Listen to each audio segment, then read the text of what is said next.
మొదటి మాట, తండ్రి మీరేమి చేయించున్నారు మీరు ఎరుగురు గనక.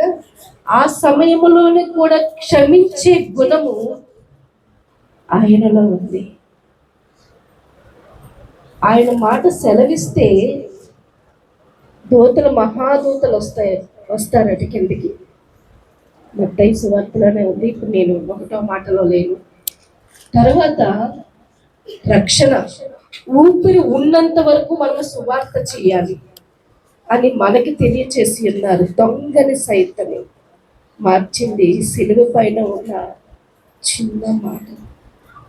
ఆయన మీద ఆవగినంత విశ్వాసం అంటే ఏ స్థితిలో ఉన్నారని కాదు, దేవుడు రక్షిస్తారు.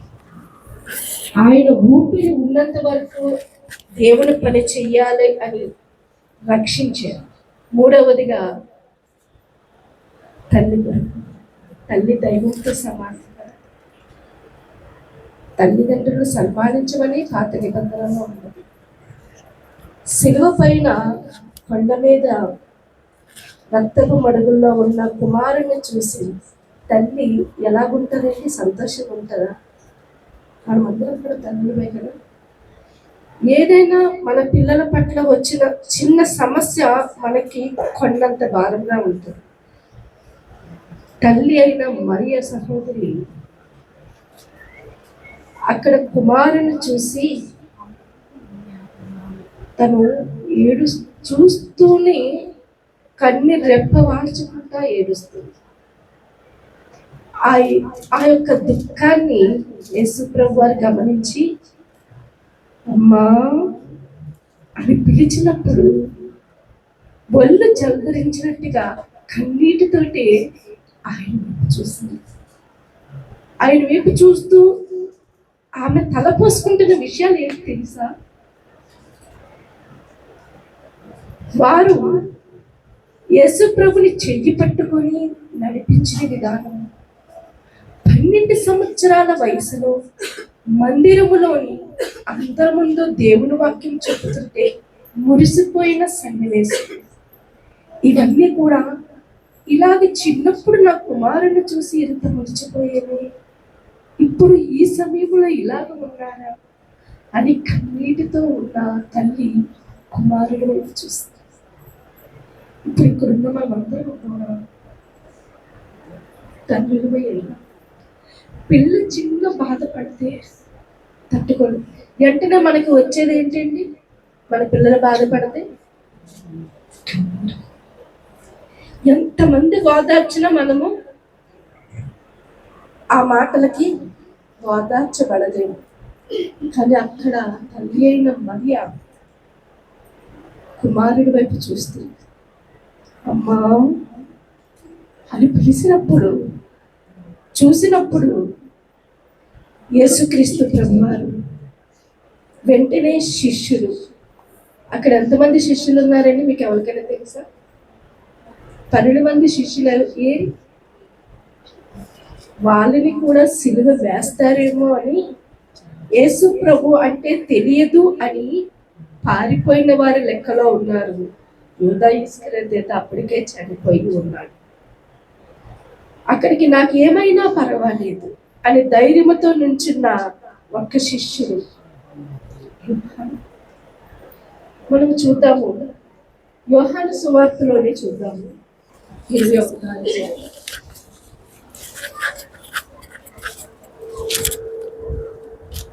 20వ వచనం. పేతురు వెనుకకు తిరిగి యేసు ప్రేమించిన వాడును భోజన పత్తిని ఆయన రొమ్మున ఆనుకుని ఏమని చెప్పాడండి? ప్రభువా, నిన్ను అప్పగించు వాడెవడని అడిగిన వాడైన శిష్యుడు. చూసారా? రొమ్మున ఆనుకొని మనం ఎవరినైనా ప్రేమిస్తే వెంటనే పట్టేసుకుంటాం. నేను ఎక్కువ రాజశ్రీ గారిని పట్టేసుకుంటాను. అంటే మా ఇద్దరు బాండింగ్ అలాగుంటుంది. చాలా మంది అనుకుంటారట మాస్టర్ గారు రాజశ్రీ గారినే, కానీ నా మనసు బాధ సిస్టర్ గారికి తెలుసు, సిస్టర్ గారి బాధ నాకు తెలుసు. మా ఇద్దరం ఒక స్నేహబద్ధం. అలాగా యోహాను ఒక శిష్యుడు యేసు ప్రభుని పట్టుకొని నిన్ను అప్పగించేవారు ఎవరు ప్రభువా అని ఆయన ఒక్కరు మాత్రమే కౌగిలించుకొని అడిగింది తెలుసా.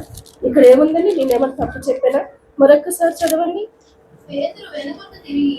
అంటే పేతురు వెనకకి తిరిగి చూసినప్పుడు యోహాను ఉన్నాడు, కానీ అది ప్రాముఖ్యము కాదు. కానీ రొమ్మున ఆనుకొని ప్రభువా నిన్ను అప్పగించేవాడు ఎవడని అడిగిన వాడైన శిష్యుడు తమ వెంట వచ్చి చూచాను. పేతురు అతను చూచి ప్రభువా ఇతని సంగతి ఏమగునని యేసును అడిగాను. యేసు నేను వచ్చే వరకు అతడు నాకిష్టమైతే అది నీకేమి అంటే యేసుక్రీస్తు ప్రభువారికి తెలుస్తుంది, నేను వెళ్తాను మళ్ళా వస్తాను, అతను ఉంటాడు కాబట్టే యేసు ప్రభుని విడిచి వెళ్ళిపోడు కాబట్టే యోహానుకు మాత్రమే తల్లిని అప్పగించాడు. నమ్మకమైన వారు ఎవరు? పేతురు కూడా వెళ్ళిపోయాడు కదండి, యేసుప్రభు అంటే తెలియదని చెప్పాడు కదండి, వెంట ఉంటునే. కానీ యోహాను అలా ఉంచింది. ఆయన విశ్వాసము ప్రభు చూశారు కాబట్టి జీవ గ్రంథములో చివరి గ్రంథము వరకు ప్రకటనా గ్రంథము రాయడానికి యోహాన్ని ఆత్మానుసారంగా మాట్లాడి రెండవ రాకడ ఎలాగ వస్తుందో అతని చేత రాయించాడండి. దేవునికి ఇష్టమైన శిష్యుడు. మనకి ఇష్టమైన వారి యొక్క మన తండ్రి ఉంటే మనకి ఎంత ధైర్యం ఉంటుంది. అట్టి రీతిగానే తండ్రిని శిష్యుడైన యోహానికి అప్పగించి మనము చూద్దాము. లూకా సువార్త. మిమ్మల్ని ఇబ్బంది పెడతానేమో, నేను దేవుని ముగిస్తాను. 15వ అధ్యాయం చూద్దామండి.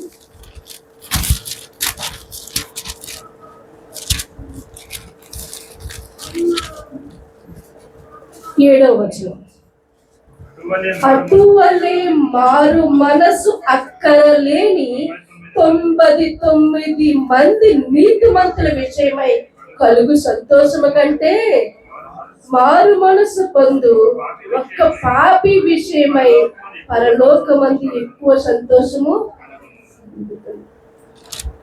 చూసావా, ఒక్కలే అక్కడ యేసు ప్రభు కోసం ఉంచిన వారిలోని యోహాను ఒక్కరే. ఆ ఒక్కరు యేసు ప్రభు నచ్చిన వారయ్యారు. యోహాను సువార్తలను 2వ అధ్యాయం చూద్దాము. చిన్న వచనము.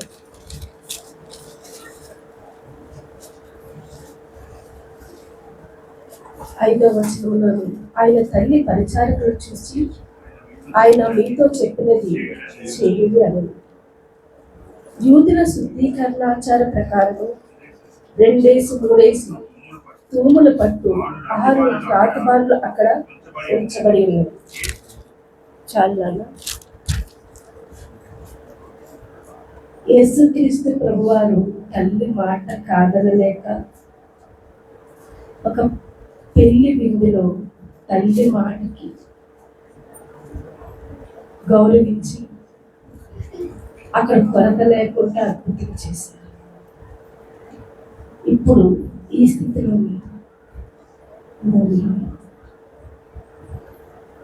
నీ మాట కాదనకుండా దేవుడు ఏమేదో చేయకవాడు నీకు తోడుగా ఉన్నాడు. నీకు ఒక కొడుకుగా నీ కొడుకులో నుంచే మాట్లాడుతున్నారు. నువ్వు ఒక తల్లిగా ఆయన మాట ఆలకిస్తున్నావు. నిన్ను భద్రపరుస్తాను అంటున్నారు. ముదుము వచ్చినంత వరకు కూడా ఆయన రెక్కల చాటున నిన్ను కాపాడుతాను. శిష్యులు అనే విశ్వాసం కలిగి ఉన్నావు. అమ్మా అని పిలిచిన ఆ పలుకు తల్లిని ఎంతో దుఃఖంలో నుంచి నిర్వహించు. తల్లికి కుమారులు కుమార్తెలు ఉన్నారు, కానీ మంచి చేయడానికి వెళ్ళినప్పుడు నువ్వు వెళ్తే వెళ్ళు, నువ్వు సస్తే సావు అని వదిలేస్తారు కదా, అట్టి రీతిగానే మరియమ్మని కూడా విడిచిపెట్టినప్పుడు నా తల్లికి నేనే ఆధారమై ఉన్నాను. ఈ భూమి మీద ఉన్న ప్రతి మానవుని రక్షణ కొరకు తను ఎంతగానో నన్ను మోసి ఎన్నో అవమానాలు పొంది ఈ దినము నేను ఈ స్థితిలో ఉండట చూడలేక నేను వెళ్ళిపోతే ఆమెను ఎవరు చూస్తారని ఇష్టపడిన శిష్యుడికి అప్పగించి ఉన్నారు. ఆ అమ్మాని పలికిన అతి మధురమైన మాట, ఆ శిలువపై నుంచి తల్లిని సన్మానించాలి అని జ్ఞాపకం చేసుకున్న యేసుక్రీస్తు ప్రభువారి యొక్క ఆశ శిష్యుడి ద్వారా నా ప్రియ శిష్యుడు నేను వచ్చినంత వరకు ఉంటాడు, నా దగ్గర చేసుకుంటాడు అనే నమ్మకం, విశ్వాసం మీద శిష్యుడికి తల్లిని అప్పగించి ఉన్నారు.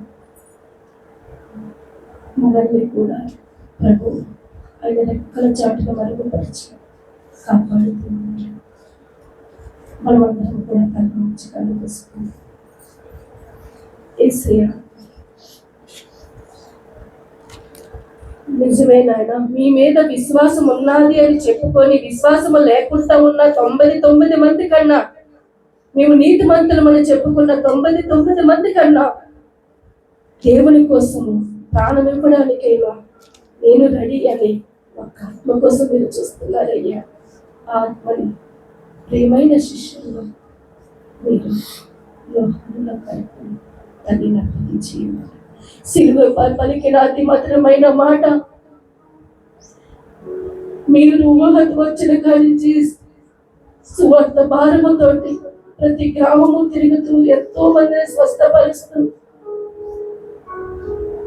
తల్లిని మర్చి ఉన్నామే అని ఆ యొక్క సిలువ పైన మీరు బాధపడుతున్న బాధ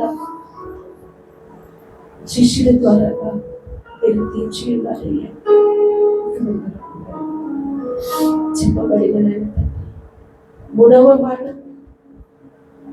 సమయం మధ్య చాలా తక్కువ, మీకోసం వివరించాలంటే ఎంతో ఉందయ్యా. కానీ చెప్పబడిన ఈ మాట అందరికీ అర్థమయ్యే రీతిగా దేవాలైనా అందరి హృదయాలలోని కొనైనా మీరు హత్తుకొని తల్లి వైపు చూసిన ఆ ప్రేమ చూపు మా అందరి వైపులో కూడా చూచి కరుణించమని, కాపాడమని మరొక్కసారి మీ బంగారు పాదానికి ఈ మధురమైన వాక్యం సమర్పిస్తూనే ఆలకించిన ప్రతి బిడ్డ హృదయంలోని కూడా నిరంతర ఫలము దయచేయమని యేసు పరిశుద్ధ నామములో ప్రార్థించి వేడుకొనుచున్నాము తండ్రి. ఆమేన్.